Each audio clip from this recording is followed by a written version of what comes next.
Redefining education. The United States education system destroys individuality with the lack of creativity and care that surrounds what is defined as adequate education.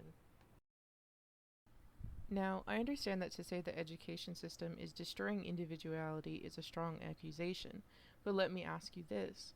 In your academic career, have you ever truly been able to express yourself? Or have you been forced to change any hint of stylistic expression and conform to a standardized style instead? More importantly, when we think about how we are taught, we sit quietly in a room with 30 or more other people as someone talks at us for an hour or more at a time instead of with us or with each other. We are also told to go home and read a textbook and are expected to absorb everything, then go do mundane homework that is more busy work than educational. Education, or rather knowledge, is the foundation of all things. Knowing is power, and it cultivates a sense of identity and establishes a healthy relationship between people and the world around them. And yet, humanity is taken out of education.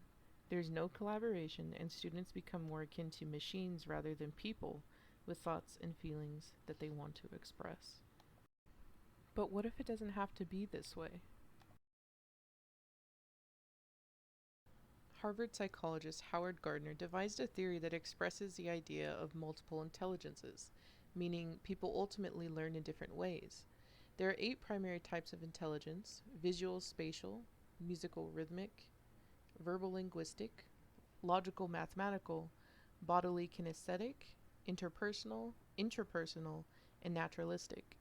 Thus, some examples of how students learn with these different kinds of intelligences are seeing things spatially, through songs, speaking aloud, organizing ideas linearly, moving around or physically writing information down, talking to another person, spending time alone with their thoughts, and finally placing themselves within a nature-oriented environment.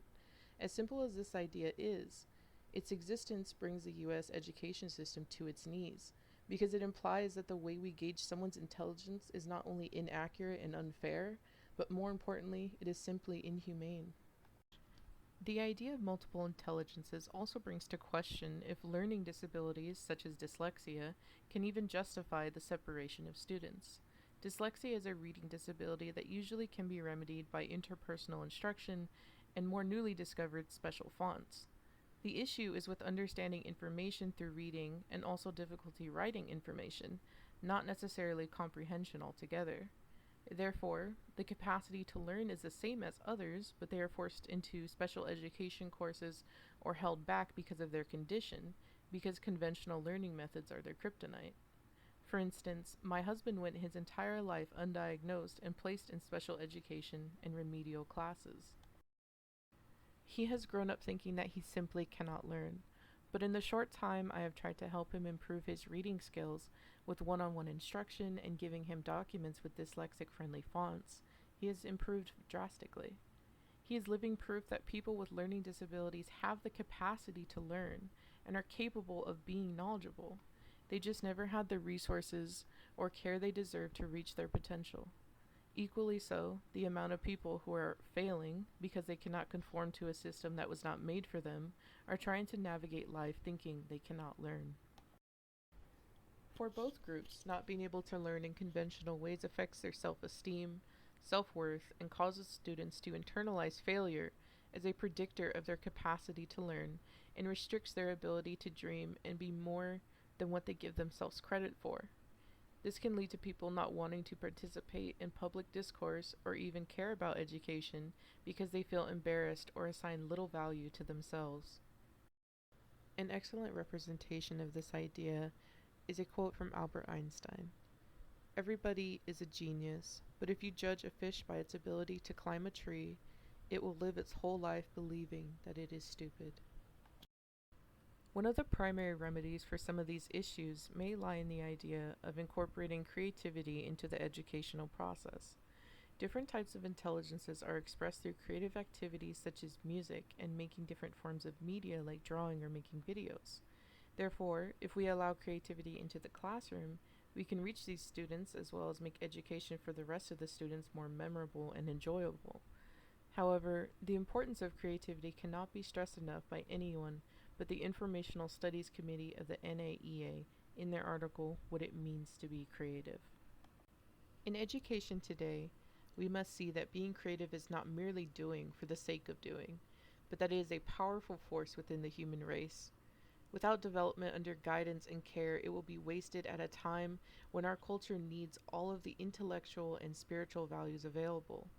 New styles in the arts and philosophies are indications of creative capacities, and we must recognize this, for a civilization which gives no opportunity for creative growth declines both physically and spiritually.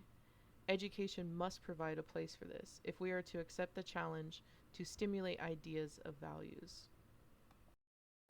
This powerful force can be used to not only cultivate self-expression, but help reach students that struggle with learning in traditional ways. If we gravitate back towards the individual and encourage individuality and the worth that comes with it, we can make great strides in improving education for all students. We need to remind students that everything they write and create is invaluable because only they could have made it. Education doesn't have to make students be creative, but provide an environment where they have the choice to explore alternative learning methods and express themselves freely. I realize that it may be too idealistic to think that there would be a mass revision of the public education system that would cater to these groups because they are a minority. But we can do things to help reverse the destruction it has caused. For instance, this project is an example of breaking away from traditional writing and showing people that writing is so much more than just an MLA formatted essay that follows strict rules that dictate the language one uses and how they can structure their arguments. If a student cannot write a good MLA formatted essay, it has no bearing on their value or merit as a writer. They are not a bad writer because they can't conform to a system that wasn't designed for them. There are a couple things we can do to combat the damage done to students and hopefully change the course of how we define education for future generations. We can be more conscious of different learning styles. For instance, as an English writing tutor working at Riverside City College, we began assessing students prior to their appointments to determine which multiple intelligences that they were strongest in, and then modified our teaching methods based on those results. We can also be more conscious of students with dyslexia and provide additional resources in the classroom to help students thrive among other students.